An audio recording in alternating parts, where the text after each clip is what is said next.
네, 오늘 오후 말씀 시간에는 웨스트민스터 소요리 문답 52문을 함께 살펴보겠습니다. 제가 질문을 드리면 함께 한 목소리로 답변을 읽어주시기 바랍니다. 제가 52문을 질문을 드리겠습니다. 52문 제2계명을 지킬 이유로 이어서 말씀하신 것은 무엇입니까? 제2계명을 지킬 이유로 이어서 말씀하신 것은 하나님께서 우리의 주권자이시고 우리의 소유주이시며 친히 정하신 대로 경배받기를 열망하신다는 것입니다. 우리는 계속해서 10계명의 제2계명을 살펴보고 있습니다. 하나님께서는 10계명의 두 번째 계명으로 너는 너를 위하여 어떤 새긴 형상도 만들지 말고 또 위로 하늘에 있는 것이나 아래로 땅에 있는 것이나 땅 아래 물속에 있는 것에 어떤 모습이 있는지 만들지 말며 그것들에게 절하지 말고 그것들을 섬기지 말라고 명령하셨습니다. 자, 그런데 우리가 이 한글 성경에 보면 바로 다음에 나 곧 주 내 하나님은 질투하는 하나님이니라 라는 말씀이 이어서 나옵니다. 자, 그런데 이 한글 성경에는 생략되어 있는 접속사가 있습니다.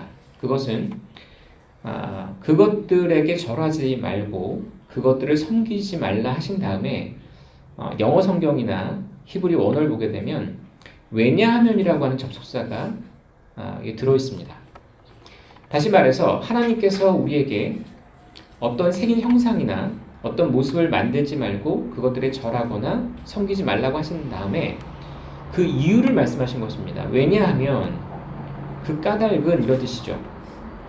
자, 하나님께서 그와 같은 새긴 형상이나 어떤 모습을 만들고 절하는 것을 금하시면서 그것들을 섬기는 것을 금하신 이유가 있습니다. 그 이유는 나 곧 내 주 내 하나님이 질투하는 하나님이기 때문이다 라는 말씀이 있습니다.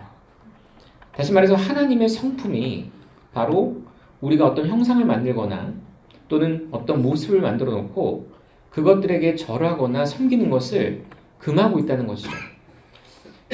하나님께서는 자신을 나는 주 너의 하나님이며 질투하는 하나님이라고 말씀하셨습니다. 하나님께서 자신을 내가 너의 주라 하고 말씀하시는 것은 하나님께서 우리의 주권자이심을 말씀하시는 것입니다. 이 주권이라고 하는 것은 소유주이면서 통치권을 갖고 있는 어떤 주체를 말합니다. 하나님께서는 우리의 주인이십니다. 하나님께서 우리의 창조주이시고 우리를 만드셨고 우리에게 호흡을 주시고 우리가 먹을 것과 입을 것과 살 수 있는 모든 것을 주시는 분이시기 때문에 하나님이 우리의 생사를 주관하시는 주권자이십니다. 우리는 태어난 날도 우리가 결정하지 못합니다. 또한 우리는 우리가 죽는 날을 스스로 결정해서는 안 됩니다. 만약에 어떤 사람이 자신이 죽는 날을 자신이 결정한다면, 다시 말해서 자기 생명을 스스로 끊는 사람이 있다면 그 사람은 하나님의 주권을 침해한 사람이 되고 자기 생명을 죽인 살해범이 됩니다. 다른 사람만 죽인다고 해서 살인범이 아니라 자기 생명을 스스로 끊는 것도 살인입니다. 왜냐하면 우리가 우리 자신의 주인이 아니기 때문입니다. 하나님이 우리를 이 땅에 태어나게 하시고 또 우리를 살아가게 하시고 우리가 죽는 날을 결정하십니다. 그리고 우리가 살아있는 동안 어떤 삶을 살았는지에 대해서 또 우리를 심판하시는 그와 같은 심판자가 되시는 것이죠. 자, 우리가 하나님 외에 다른 신을 섬기거나 다른 형상을 만들어 놓고 절하거나 하는 것이 금지된 이유는 바로 하나님만이 우리의 주님이시고 그리고 하나님이 질투하는 하나님이시기 때문입니다.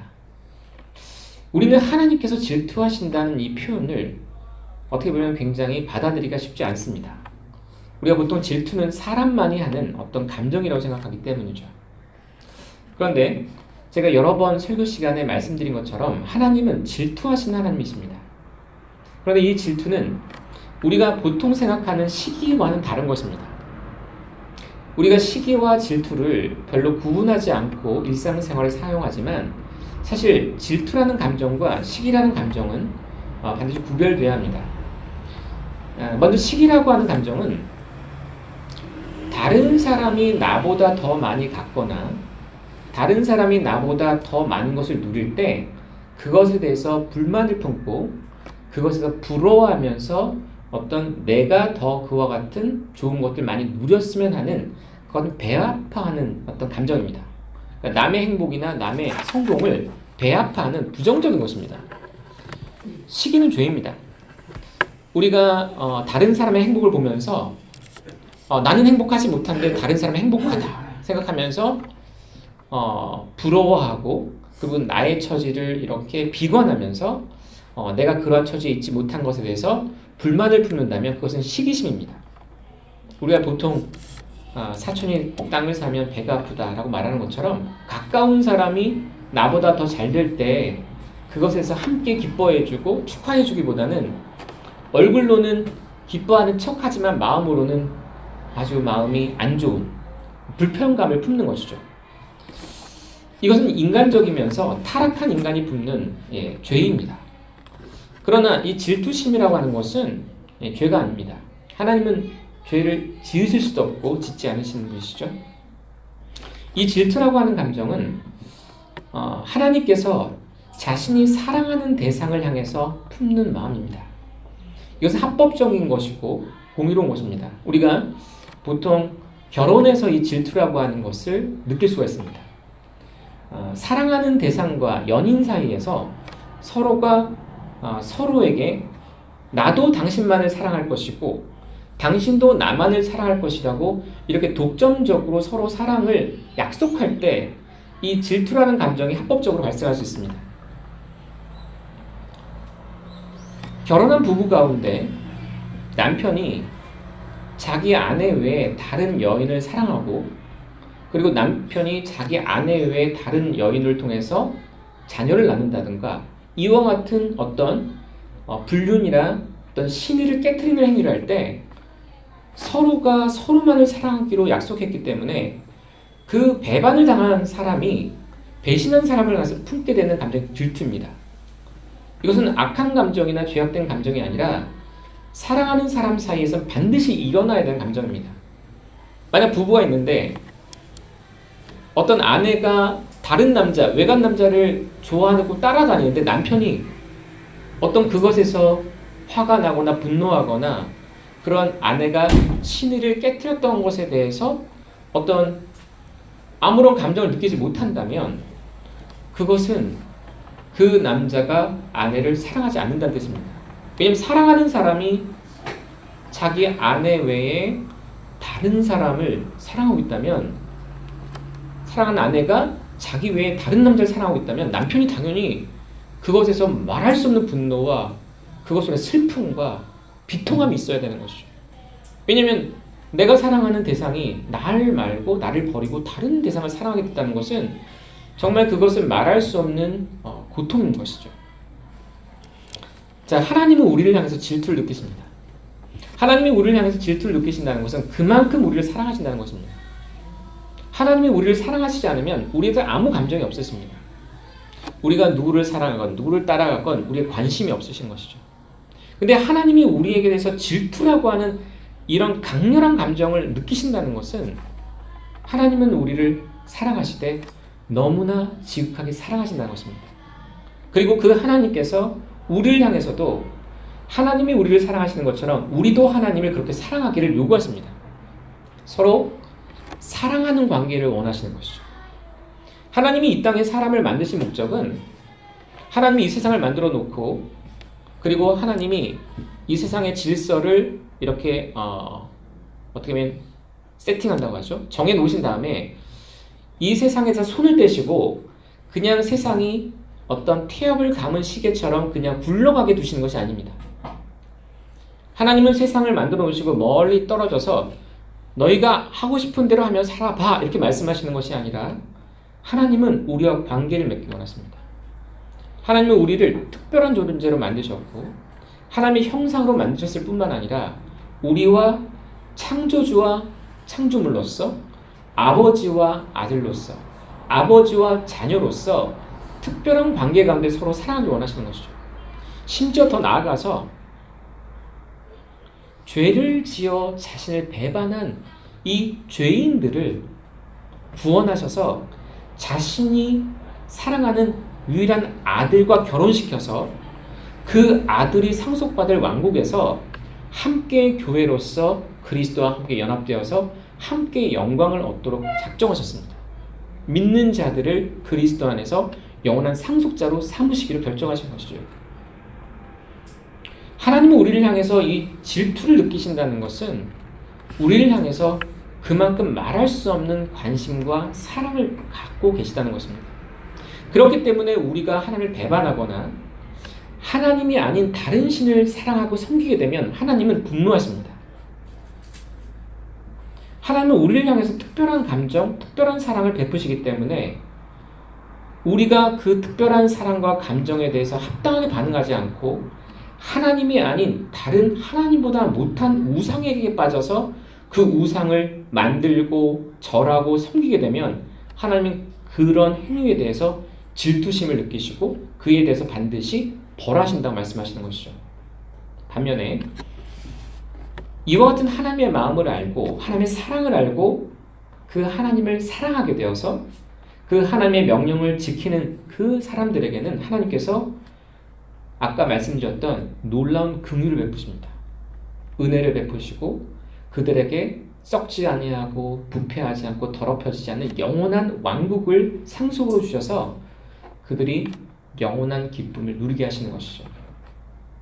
자, 그래서 우리는 이 10계명의 제2계명을 살펴볼 때 오늘은 하나님께서 금하신 금하신 일 다음에 왜 하나님이 이렇게 우상을 싫어하시고 우상을 만들지도 말고 거기에 절하지도 말고 왜 섬기지 말라고 하시는가? 그 이유를 살펴보고자 합니다. 그 이유는 바로 하나님께서 우리의 주권자이시기 때문입니다. 자, 우리 믿음의 선진들은 이렇게 고백했습니다. 제2계명을 지킬 이유로 하나님께서 이어서 말씀하신 것은 하나님께서 우리의 주권자시기 때문이다라는 것입니다. 하나님이 우리의 주인이십니다. 그것을 인정하느냐 인정하지 않느냐가 그 사람의 인생을 바꿔놓습니다. 하나님의 주권자이심을 인정하지 않는 사람은 하나님을 부인하는 사람입니다. 왜냐하면 우리는 무엇이든지 최초로 그것을 만든 사람에게 특허라는 것을 줍니다. 그 사람에게 그 기술이나 그 물건에 대한 주권을 줍니다. 우리가 사용하는 모든 물건들 가운데 최초로 그것을 발명한 사람에게는 그 사람에게 어떤 특허권이 주어지면서 독점권이 주어집니다. 일정 기간 동안 그 사람이 그것을 살 수도 있고 그것을 팔 수도 있고 그것을 계속 유지하면서 사람에게 빌려줄 수도 있고 그러나 그 소유권은 특허를 갖고 있는 그 사람에게 있습니다. 여러분이 만약에 여러분의 수고를 들여서 집에서 의자를 나무를 깎아 만들었다면 그 의자 누구의 것입니까? 여러분이 한 달에 걸쳐서 한 달이라는 시간에 걸쳐서 의자를 만들어서 여러분이 집에 두었다면 그 의자는 누구의 소유입니까? 여러분의 것입니다. 그리고 여러분이 그 의자를 어떻게 하든 그 의자에 대한 소유권은 그 만든 사람에게 주어지는 것이죠. 마찬가지로 이 세상은 우리가 만든 것이 아닙니다. 많은 사람들이 아주 큰 착각 가운데 이 세상을 이용하고 있으면서도 이 세상이 누구의 것인지를 모르는 채 이용한 사람들이 많이 있습니다. 자신들이 이 세상에 잠시 들어와 살다가 떠나는 이용객에 불과함에도 불구하고 사람들은 이 세상이 자기 것인 마냥 이 세상을 만드신 분이 누군가에게 관심이 없고 이 세상을 얼마나 많이 이용해서 자신 안에 있는 욕망과 욕구를 채울 것인가에만 관심이 있는 것이죠. 사람들이 부자가 되려고 하고 많은 물질을 소유해서 그처럼 세상을 이용하려고 하지만 그 세상을 만드신 분에게 자신이 돌려드려야 될 영광과 경배에 대해서는 관심이 없습니다. 그런 성경은 우리에게 분명하게 이 세상을 만드신 분이 있다고 선언합니다. 자, 시편을 한번 보겠습니다. 저기 문이 좀 닫히니까 좀 후덥지근한데요. 문을 조금 열면 좋을 것 같습니다. 네. 시편 95편입니다. 시편 95편.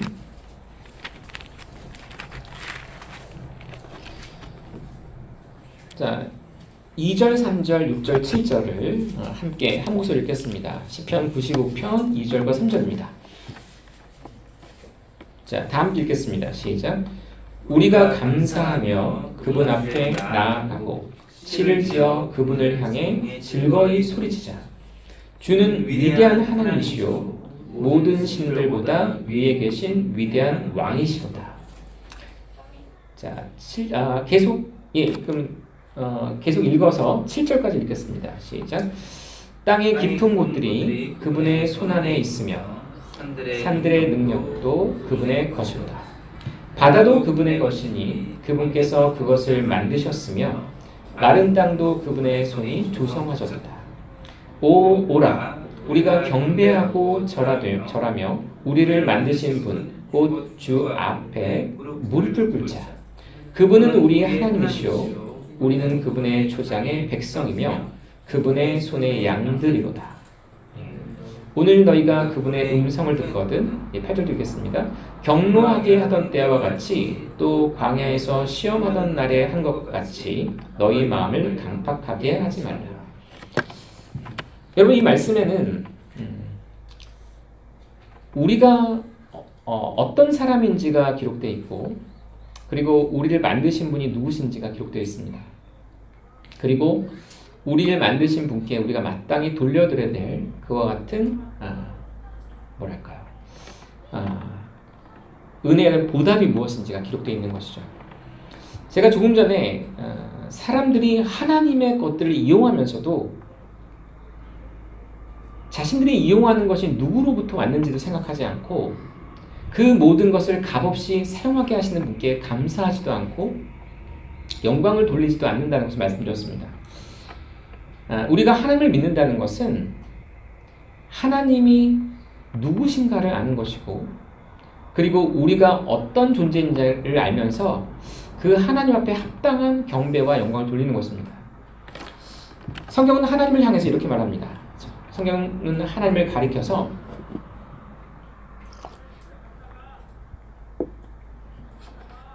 주는 위대한 하나님이시오 모든 신들보다 위에 계신 위대한 왕이시로다 라고 선언합니다.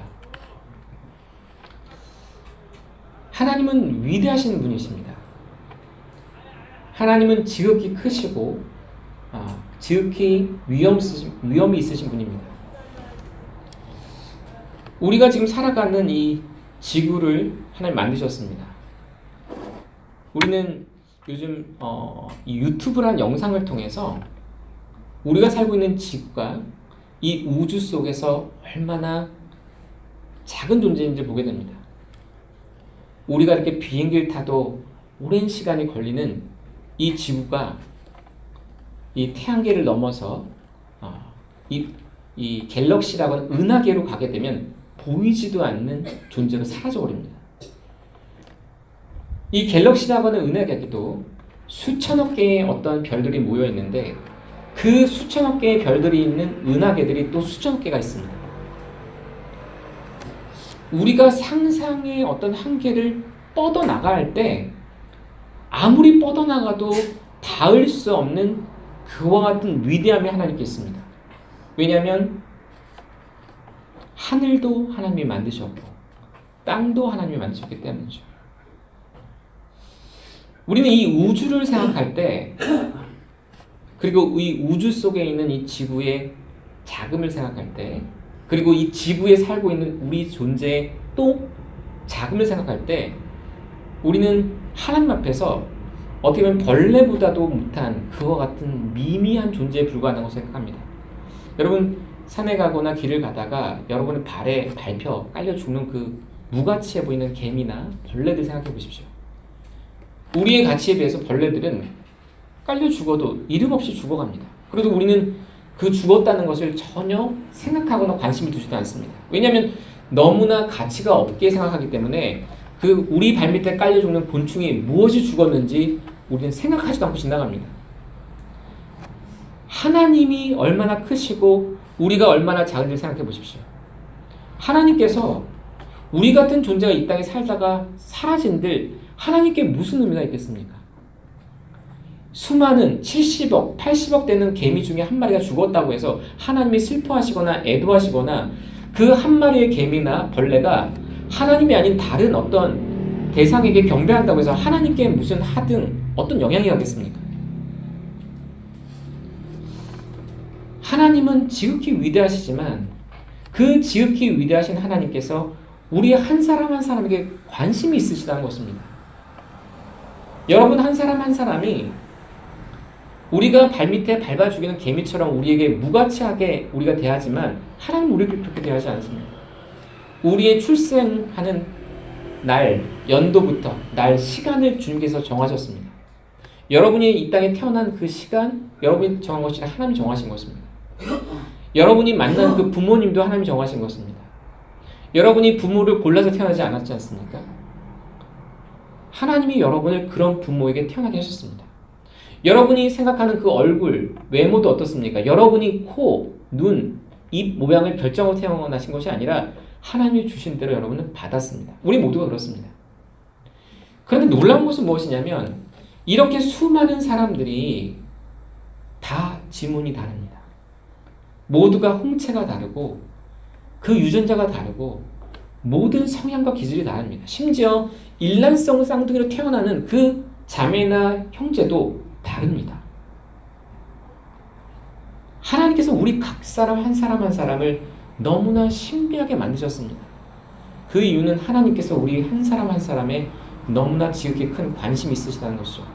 하나님은 온 우주를 다 품으셔도 그 우주도 하나님을 다 담을 수 없을 만큼 하나님 크시면서도 하나님은 우리 한 사람 한 사람에 대해서 우리가 상상할 수 없는 것 같은 그와 같은 큰 관심을 갖고 계신 것이죠. 하나님께서 우리에게 갖고 계시는 관심이 이런 것입니다. 하나님께서 우리 이 땅에 태어나게 하시고 우리 이 땅에 존재케 하신 목적은 우리가 그 하나님을 알고 그 하나님께 합당하게 경배를 드리게 하려 하십니다. 사람이 이 땅에 존재하는 목적은 자아를 실현하게 사는 것이 아닙니다. 자신이 하고 싶은 것을 다 버킷리스트라고 하죠.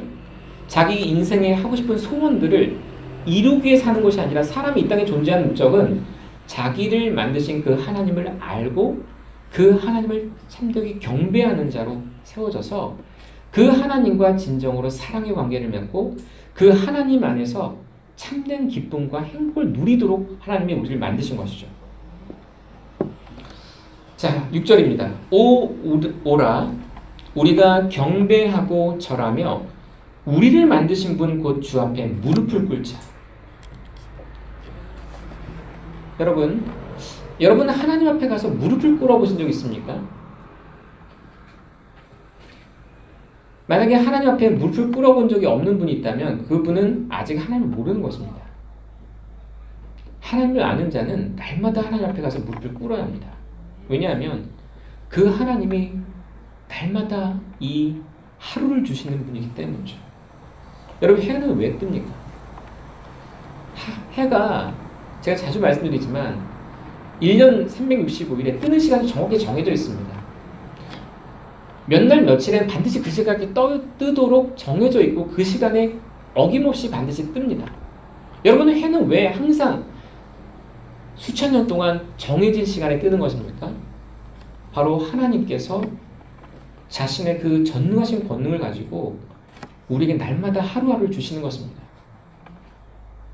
우리가 누리는 이 맑은 공기와 이 파란 하늘, 이 아름다운 구름이 떠있는 이 감격스러운 하늘을 우리가 바라볼 때 우린 그것이 우연히 어떤 바람과 어떤 열과 이 자연 조건이 우연히 결합돼서 만들어지는 것이 아니라 하나님께서 날마다 우리에게 이와 같은 바람을 다스리시고 비와 구름과 이 모든 공기를 다스리시는 하나님께서 우리에게 날마다 이와 같은 새로운 하루를 놀랍게도 새롭게 창조하듯이 우리 앞에 펼치시는 것입니다.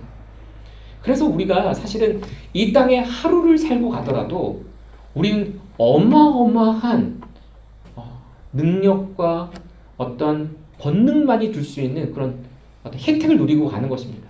여러분, 호텔에 가게 되면 어떤 비싼 호텔은 하룻밤에 수백만 원 하는 데도 있지 않습니까? 그런데 그 수백만 원 하는 그 호텔과 여러분이 하루, 이 5월에, 6월의 찬란한 하루를 한번 비교해 보십시오. 여러분, 수백만 원을 가지고 이 하루의 이 아름다운 하늘과 어떤 공기와 구름과 어떤 모든 것이 만들어질 수 있겠습니까? 이건 수조로도 안 되는 것입니다. 수천조로도 이와 같은 날씨를 사람이 만들 수가 없습니다. 우리는 하루를 이 땅에 살고 가더라도 사실 우리는 하나님의 피조물로서 어마어마한 혜택을 누리고 가는 것입니다.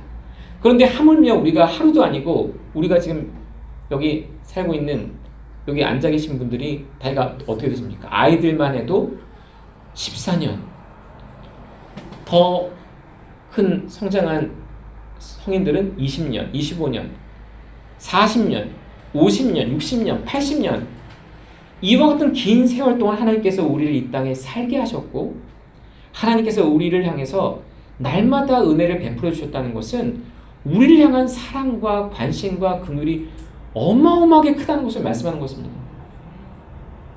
이 세상에 몇 날 살지 못하고 떠나는 사람도 많기 때문이죠. 10대에 죽는 사람도 많습니다. 자, 하나님께서 우리가 유일하게 경배해야 될 대상이십니다. 오라 우리가 경배하고 절하며 우리를 만드신 분 곧 주 앞에 무릎을 꿇자. 우리가 무릎을 꿇어야 될 유일한 대상은 회사의 사장도 아니고 또 돈도 아니며 명예도 아니고 권세도 아니고 또 이 세상 행복도 아닙니다. 우리가 반드시 무릎을 꿇어야 될 분은 우리가 반드시 무릎을 꿇을 가치가 있는 분이어야 하는데 그분은 바로 무한한 권능과 지혜를 갖고 계신 창조주이신 우리 하나님이십니다. 우리는 그래서 날마다 그분께 나가 무릎을 꿇어야 합니다. 여러분이 하루를 시작할 때 여러분은 무릎을 꿇으면서 시작해야 합니다. 주님 앞에 나가서 기도하기에 무릎을 꿇어야 합니다. 왜냐하면 오늘 하루의 삶이 창조주 하나님의 손에 달려있기 때문이죠. 우리의 능력에 달려있는 것이 아닙니다. 많은 사람들이 착각하는 것은 오늘 하루 내가 건강하고 행복하게 살 수 있는 것이 나의 건강 상태에 달려있고 나의 어떤 지혜와 올바른 판단에 달려있다고 생각합니다. 결국 그렇지 않습니다. 내가 오늘 하루를 살아가는 모든 필요한 것은 우리를 만드신 분으로부터 옵니다. 곧 하나님께로부터 오는 것이죠. 여러분이 하루를 시작하면서 기도하기 위해서 무릎을 꿇지 않는다면 여러분은 하나님을 인정하지 않는 것입니다. 여러분은 하나님을 인정하지 않는 것이고 여러분은 자신이 하나님의 백성이라는 것을 인정하지 않는 것이고 여러분이 하나님께로부터 지음받은 피조물이라고 인정하지 않는 것입니다. 제가 지나치게 말씀을 드린다고 생각하십니까? 그렇지 않습니다. 사람은 먹는 것으로 살아가는 것처럼 보여지지만 사실 사람은 코의 호흡으로 살아가는 사람입니다. 아무리 잘 먹어도 하나님이 즉시 그 코에 숨만 거둬가시면 그 사람은 즉사합니다. 우리의 생명은 음식에 달려있는 것이 아니라 우리 콧구멍에 있는 숨에 달려있습니다. 그래서 성경은 사람을 신뢰하지 말라고 말씀합니다. 숨이 콧구멍에 있는 그 사람을 수에 넣어야 되겠느냐고 성경은 질문하는 것이죠. 셀 가치가 있느냐고 묻습니다. 여러분이 아무리 건강하고 대단한 것 같아도 한순간에 심장이 마비될 수도 있고 한순간에 하나님이 부르시면 여러분은 이 세상을 떠나야 합니다. 우리에게 하루를 살아갈 힘을 주시고 생명과 호흡을 주시고 뿐만 아니라 우리가 하루하루를 살 수 있는 모든 필요한 것을 공급하시는 분은 하나님이십니다.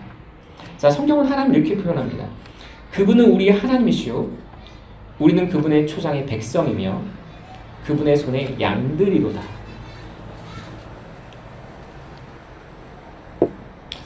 성경은 사람을 양에 비유합니다.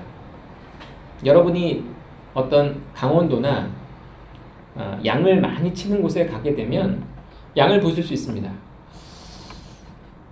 양이라고 하는 짐승은 성경에 많이 등장합니다. 성경에 양이 많이 등장하는 이유는 그만큼 중요하기 때문입니다. 성경은 가치 없고 의미 없는 것을 언급하지 않습니다. 근데 성경에서 하나님께서 자신의 백성들을 양이라고 표현하실 때는 양의 속성이 사람과 굉장히 유사한 것이 있기 때문입니다. 양에 있어서 가장 중요한 특징은 양은 절대 야생에서 자라지 못합니다. 여러분, 사냥 말고요, 이런 가축으로 털을 내는 그런 양들이 야생에서 자라는 거 보셨습니까? 불가능합니다. 그 이유는 무엇이냐면 양에게는 자기를 보호할 수 있는 어떤 능력이 전혀 없기 때문입니다. 양은 달릴 수 없습니다. 빠른 발이 없습니다. 또 양은 날카로운 발톱도 없습니다. 자기를 보호하기 위해서 사용할 무기도 없습니다. 심지어 그 이빨도 절대 남을 물 수도 없습니다. 양은 스스로를 보호할 수 없고 반드시 목자라고 하는 돌보는 이의 돌봄이 절대적으로 필요한 존재가 양입니다. 성경에서 하나님의 백성을 양이라고 표현할 때, 하나님께서 자신이 만드신 사람들 양이라고 표현할 때 그 의미는 여러 가지 의미가 있을 수 있지만 가장 대표적인 의미는 너희는 나 없이는 살 수 없다는 것입니다. 목자 없이 살아가는 양이 있다면 그 양은 이제 언제 죽을지 모르는 그와 같은 위험한 상태에 처해 있는 양입니다. 양이 목자가 없는 경우에는 들의 맹수들의 먹이가 될 수밖에 없습니다. 도망갈 수도 없고 싸울 수도 없고 그저 맹수만 만나면 바로 즉사하는 것입니다. 또 양은 이 맹수가 공격하지 않아도 항상 위험합니다. 왜냐하면 양이라는 동물은 눈이 시력이 굉장히 나쁘기 때문에 길을 걷다가 잘 넘어집니다. 자기가 가는 길이 빌탈길이나 위험한 길인지를 모르고 그냥 걸어가다가 자기 혼자 뒤집어지길 잘합니다. 근데 문제는 그 양은 자기 양털 무게가 너무 무겁기 때문에 한번 넘어지면 자기 스스로 일어날 수가 없습니다. 목자의 돌봄이 없이는 살아갈 수 없고 자기 스스로 넘어지면 절대 일어나지 못하는 존재가 양입니다. 다시 말해서 스스로를 보호하거나 스스로 생명을 유지할 수 있는 그와 같은 능력이 전혀 없는 존재입니다.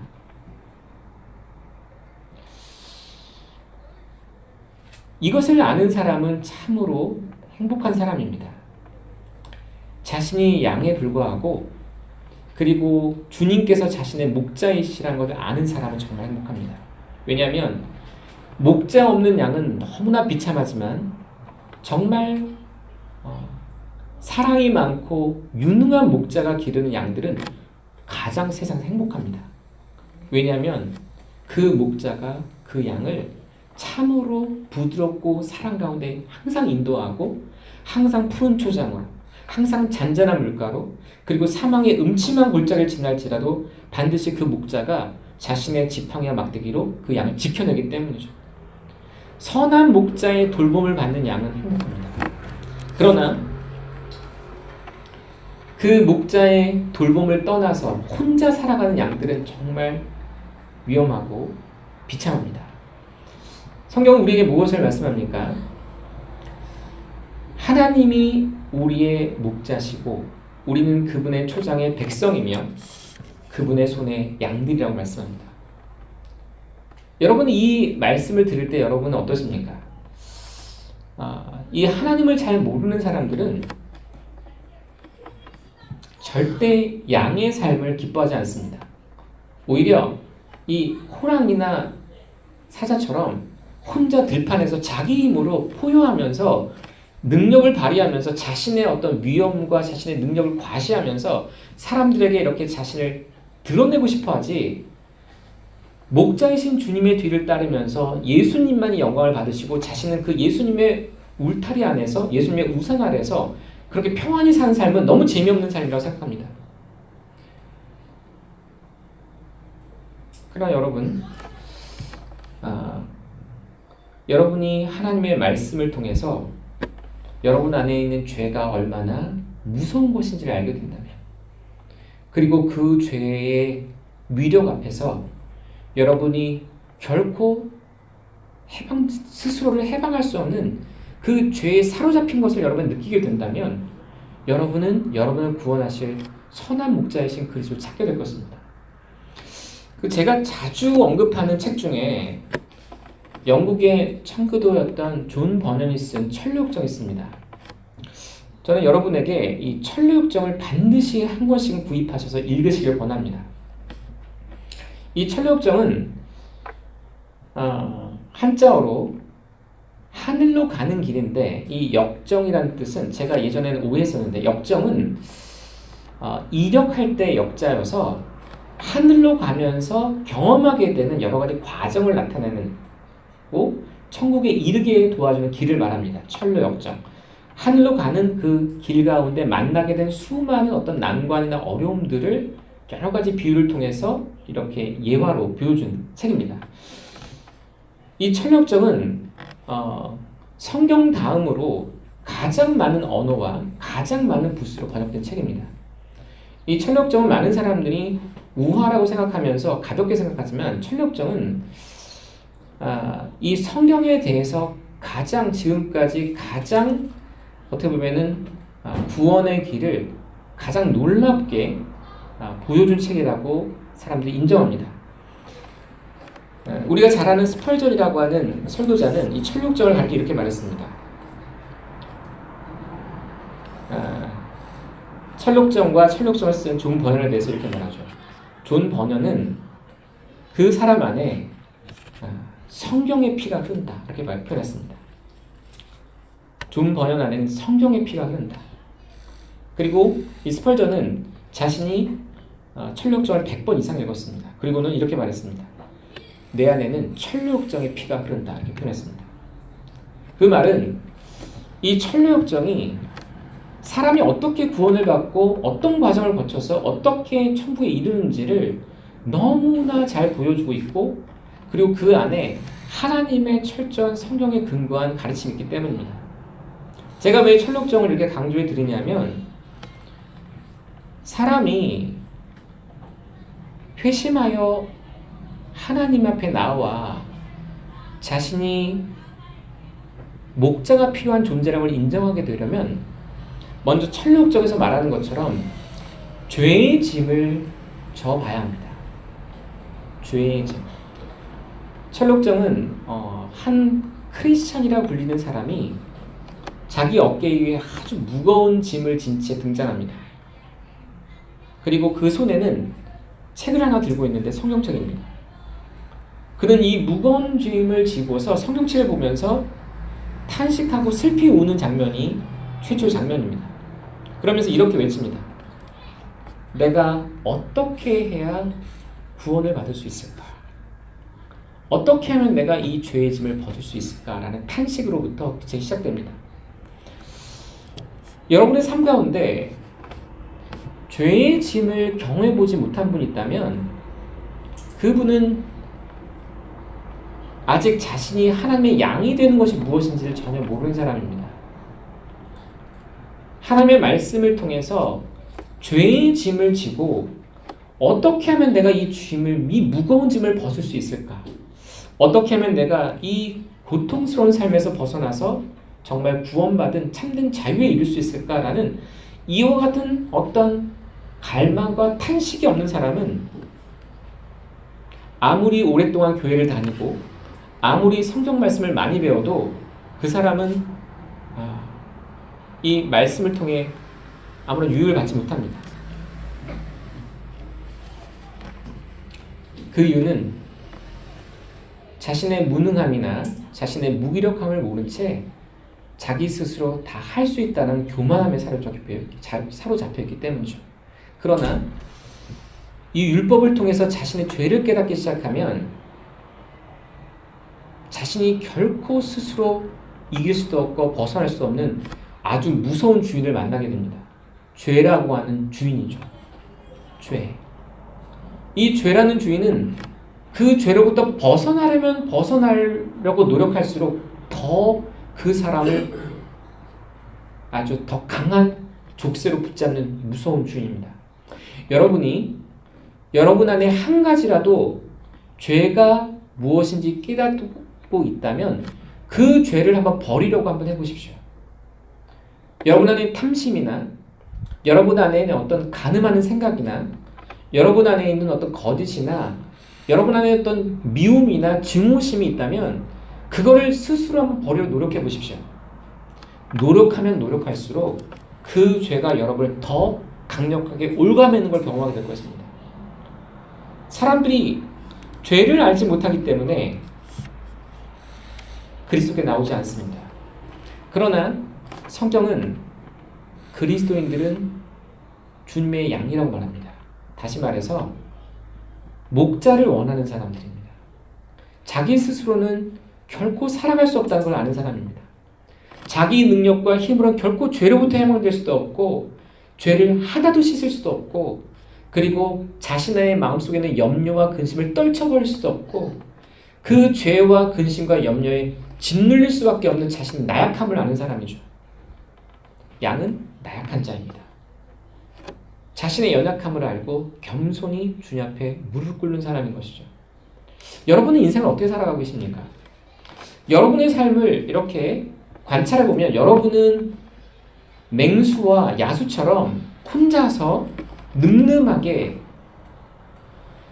자신의 모든 일을 스스로 해결할 수 있는 것처럼 그렇게 좌충우돌하면서 헤쳐나가는 그와 같은 모습입니까? 아니면 겸손히 날마다 주님 앞에 무릎을 꿇고 하나님을 나의 창조주로 그리고 예수 그리스도를 나의 목자로 인정하면서 그 주님 앞에서 자신을 낮추면서 그 목자이신 주님의 인도하심을 따르는 삶을 살고 계십니까? 여러분의 삶을 한번 잘 한번 생각해 보십시오. 성경에 말하는 양의 삶과 아니면 들깨처럼 닥치는 대로 물어뜯고 싸우고 그리고 내 힘으로 모든 문제를 해결할 수 있는 것처럼 그렇게 혼자 힘으로 살아가려고 좌충우돌하는 그런 모습인가를 한번 떠올려 보십시오. 만약 후자라면 여러분 인생은 참 고달플 것입니다. 왜냐하면 우리는 다 양으로 피조됐기 때문입니다. 우리는 사자로 만드시지 않았습니다. 인간을 보면 보십시오.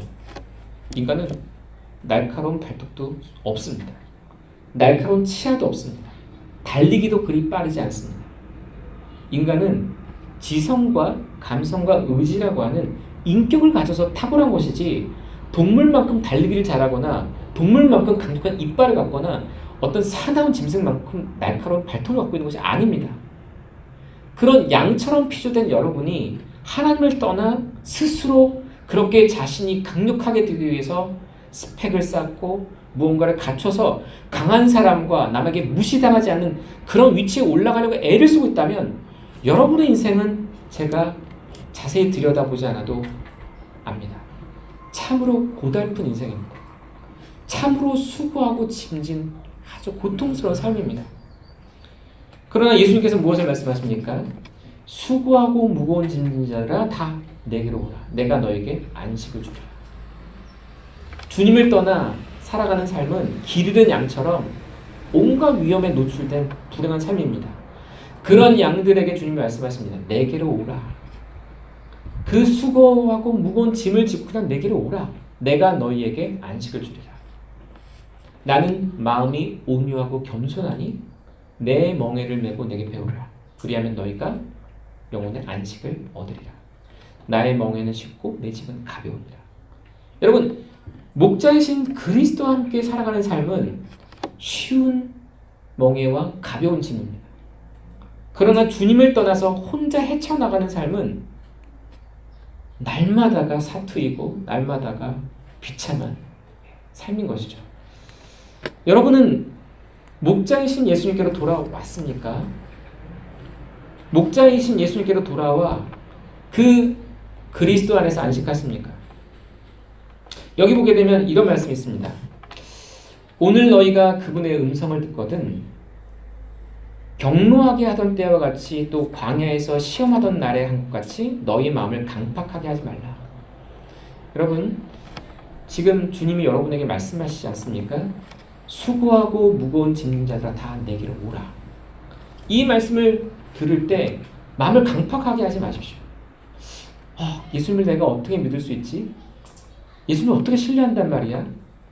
내가 그분께 가면 내 인생은 다 그분의 종이 되는 것이 아니야? 여러분, 그와 같은 말은 다 속임수입니다. 그리스도께 갈 때 진정한 자유가 있습니다. 그리스도 바깥은 자유로운 것 같지만 죄의 속박 가운데 살아가는 비참함입니다.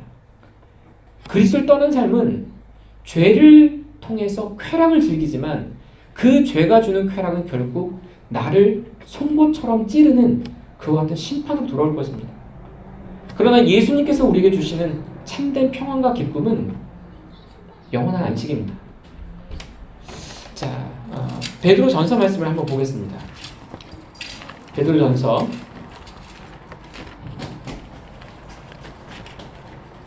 2장입니다.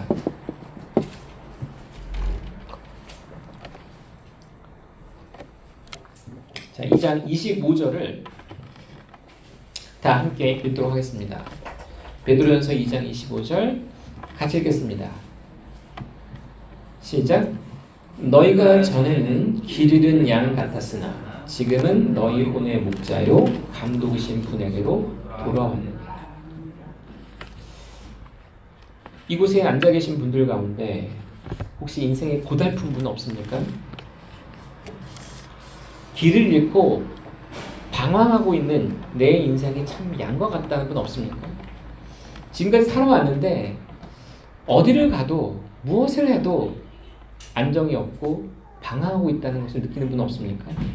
여러분, 여기 여러분을 위한 참으로 복된 말씀이 있습니다. 너희 혼의 목자시오 감독이신 분에게로 돌아가십시오. 여러분은 이 땅에 우연히 탄생한 사람들이 아닙니다. 여러분은 이 세상에 그저 실수로 태어나거나 버림받은 사람이 아닙니다. 하나님은 여러분을 다 아시고 여러분을 이 땅에 태어나게 하실 때 자신의 주권에 따라 특별한 방식으로 다 결정하여 태어나게 하셨습니다. 여러분의 외모와 기질과 성향과 여러분이 갖고 있는 재능과 여러분의 모든 것을 주님 아시고 여러분을 자신의 양으로 만드셨습니다. 예수님께서 우리의 목자가 되시기 위해서 성경은 예수님께서 우리를 위해 친히 나무에 달리셨다고 말씀합니다. 친히 나무에 달려 자신의 몸으로 우리의 죄들을 지셨으니 이것은 죄들에 대하여 죽은 우리가 살아서 의에 이르게 하려 하심이라.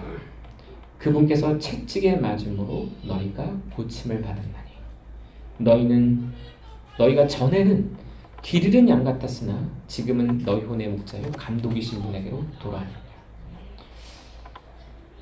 여러분, 오전에 전해진 말씀을 기억하십니까? 모든 사람은 율법 아래에 있고 죄 아래에 있습니다. 한마디로 말해서 율법의 저주와 심판이 자기 머리 위에 머물러 있는 것입니다. 그런데 성경은 우리에게 은혜를 말씀합니다. 내가 달려야 될 그 나무에 나를 위해 대신 달리신 분이 있다는 것이죠. 예수님이 이 땅에 오신 목적이 바로 그것입니다. 하나님의 사랑을 보여주시고 하나님의 사랑을 입증하시고 하나님의 사랑을 그냥 전시하시는 것이 아니라 우리를 구원하심으로써 그것을 우리에게 드러내시는 것이죠. 자신의 몸으로 우리의 죄들을 지셨으니 이것은 죄들에 대하여 죽은 우리가 이제 살아서 의에 이르게 하려 하십니다. 예수님의 십자가를 지신 목적이 바로 그것입니다. 내 죄를 지시고 예수님이 대신 죽음으로써 내가 죄들에 대해 죽은 자가 되고 이제는 살아가는 이 삶을 더 이상 죄인으로 살아가는 것이 아니라 죄책을 지고 진노의 두려움 가운데 사는 것이 아니라 이제는 의에 이르러서 죄의 용서를 받은 사람으로서 하나님과 친밀한 두려움 없는 교제를 나누며 사는 삶을 주시려고 예수님이 십자가에서 죽으셨다는 것이죠. 이것이 바로 예수님의 십자가의 의미입니다. 예수님께서 채찍에 맞으심으로 우리가 고침을 받았습니다. 우리가 하나님께 돌아올 수 있는 길이 열린 것입니다. 하나님과 우리가 다시 화해하려면 하나님의 진노를 가라앉힐 수 있는 무언가가 드려져야 합니다. 우리의 죄로 인해서 하나님이 질투하십니다. 하나님이 분노하시고 그 죄에 대해서 공의롭게 심판하실 것을 선언하셨습니다. 그런데 그 하나님께서 우리가 올 때 우리를 죄 없는 자로 받아주신다는 것은 그 중간에 무언가 놀라운 일이 일어난 것입니다. 거룩하시고 공의로우신 하나님께서 우리를 향해 진노하시는데 갑자기 그 진노가 사라지고 우리에게 사랑의 미소가 우리를 향해 이렇게 주어진다면 그 하나님을 바꾸어 놓은 무언가 놀라운 일이 있지 않겠습니까? 그것을 성경은 가리켜서 바로 십자가에 못 박히신 그리스도라고 말합니다. 예수님께서 우리를 대신하여 채찍에 맞으심으로 우리가 고침을 받았다는 것이죠. 여러분,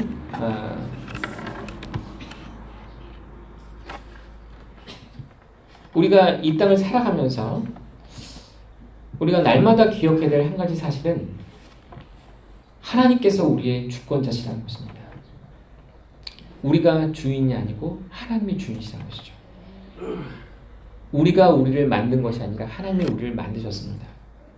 그리고 하나님은 우리를 만드셨을 뿐만 아니라 우리가 하나님을 반역하고 떠났을 때조차 우리를 사랑하셔서 우리를 따라오셨습니다. 그리고 우리를 그 죄에서 구원하기 위해 자신의 아들을 보내주셨고 그 아들께서 우리를 구원하시기 위해 십자가에 대신 죽으셨습니다. 그리고 그 맞으신 채찍과 그 흘리신 피를 통해서 우리를 영원토록 완전히 구원해 주셨습니다. 이와 같은 구원을 받은 사람이라면 우리는 마땅히 하나님을 인정해야 합니다. 그리고 하나님께 합당한 경배를 드려야 합니다. 그 하나님께 합당한 경배라는 것은 우리 날마다의 삶 속에서 하나님의 왕되심을 인정하는 것입니다. 날마다 우리가 아침에 눈을 떠 기도할 때 그 기도의 내용 가운데 하나님이 나를 만드신 주인이시고 온 세상을 다스리시는 위대한 왕이시며 그리고 나를 오늘 하루도 인도하시는 목자와 감독으로서 하나님이 나를 이끌어 가시는 걸 인정해야 합니다. 그리고 하나님이 주시는 말씀 속에서 그리고 기도 가운데 주시는 감동 속에서 하나님이 나에게 바라시는 것이 무엇이고 내가 오늘 순종해야 될 것이 무엇이고 내가 어떻게 걷고 행해야 될지를 주님 앞에 구하는 것입니다. 그와 같은 주님과 동행하는 삶 속에서 우리가 하나님께 합당한 경배를 드리는 삶을 살 수 있는 것이죠. 자, 우리가 하나님께 드려야 될 그 경배의 첫 번째는 오늘 시간이 다 되었기 때문에 한 가지만 이거를 다시 반복적으로 말씀드리겠습니다. 하나님이 나의 하나님이시고 그리고 하나님이 나의 영혼의 목자가 되신다는 사실. 그리고 나는 양일 뿐이지 혼자 용맹하고 자신감 넘치게 살아가는 그런 호랑이나 아니면 그런 짐승, 또 사나운 맹수가 아니라는 것을 기억하고 우리가 항상 주님의 인도하심과 손길 안에서 주님을 신실하게 따르는 행복한 삶을 살 수 있기를 간절히 소원합니다. 기도드리겠습니다. 하나님 아버지, 오늘 참 하나님께서 10계명의 제2계명에 포함시키신 우리가 왜 하나님 말을 섬겨야 되는지에 대한 이유를 듣게 하여 주셔서 감사드립니다. 주님께서 질투하시는 하나님이시고 또 우리를 사랑하시고 또 우리의 창조주요 우리를 만드신 분이시며 또 날마다 우리를 돌보시고 인도하시는 목자가 되심을 저희가 기억하게 됩니다. 하나님, 저희가 날마다 이 사실을 기억할 수 있도록 도와주시고 저희 삶 속에서 혼자 살아가는 사람처럼 그렇게 고독하게 사는 것이 아니라 날마다 주님 앞에 나아가 주님의 주권과 왕권을 기억하고 또 주님의 인도하심을 따라서 주님의 말씀의 빛 가운데 걸을 수 있도록 도와주시기 원합니다.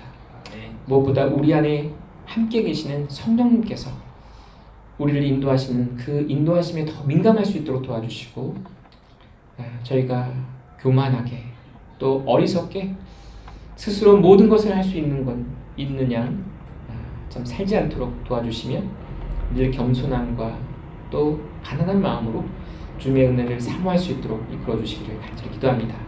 네. 감사드리며 이 모든 기도를 예수님의 이름으로 간절히 기도렸습니다. 아멘.